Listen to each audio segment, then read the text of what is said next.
Magandang umaga mga kabarangay Tagay. Nandito naman tayo sa ating segment. Meron na naman pong isang barangay natin na sumunod sa atin. Ang liham ay nagmula kay Ungal.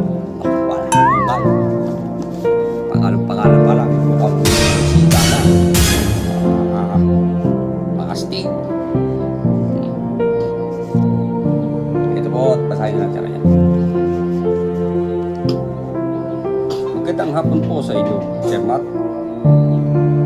Lubiham ako sa iyo dahil laging nagagalit ang asawa ko sa akin kapag ako'y nagiinom. Madalas ay sinusundo niya ako sa inuman. Minsan tuloy, napapahiya na ako sa aking mga kainuman. Sinasabi tuloy nila na under ako. Pero wala naman silang ebidensya. Susubukan kong lumaban, sumigaw. Ngunit lalong nagaling. At tinawag pa ang mesa ng pinag-iinuman namin. Sana'y matulungan mo ako sa aking problema. Maraming salamat po. Aba. Alam mo, Ungal,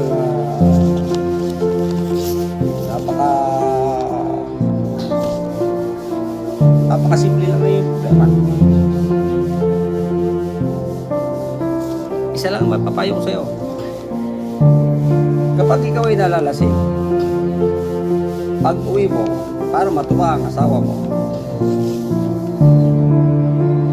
pempangin mo ng pempangin. Wow! Kainin ang dapat kainin. At sigurado sa'yo,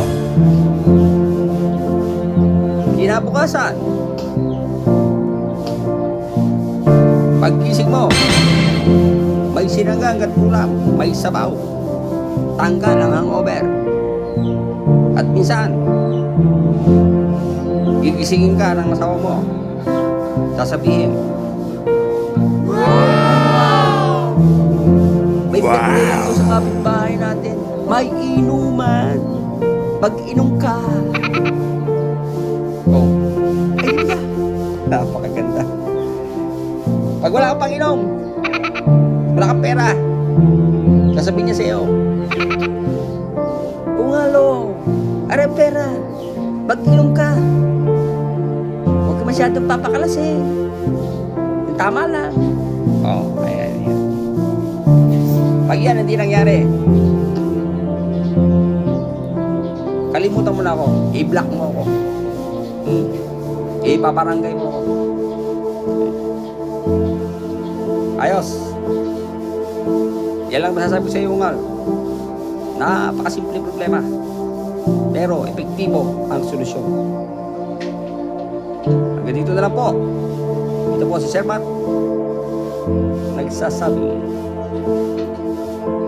kung may problema ka, sige, na lang.